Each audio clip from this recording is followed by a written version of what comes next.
বাংলা বাক্যের ইংরেজি অনুবাদ করতে শিখি।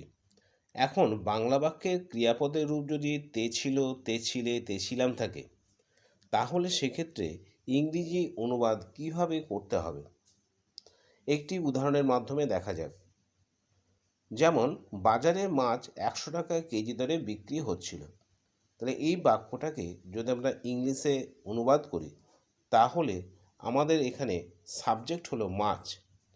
তাহলে আমাদের প্রথমে মাছ, ফিশ বসানো হলো। এরপর আমরা ক্রিয়াপদ বসাবো। ক্রিয়াপদ হচ্ছে বিক্রি হচ্ছিল। তাহলে বিক্রি হচ্ছিল, একে যদি আমরা ভাঙি তাহলে পাবো বিক্রি করা হইতেছিল।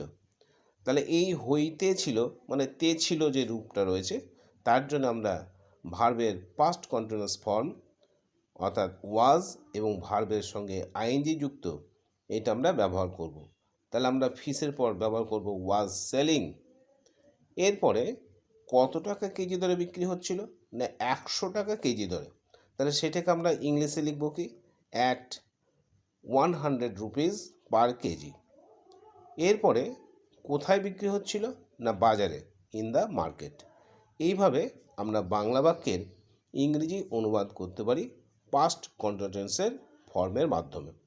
এর বাকি যে বাক্যগুলো দেওয়া হয়েছে সেগুলো একই ফর্মে অনুবাদ করা হলো।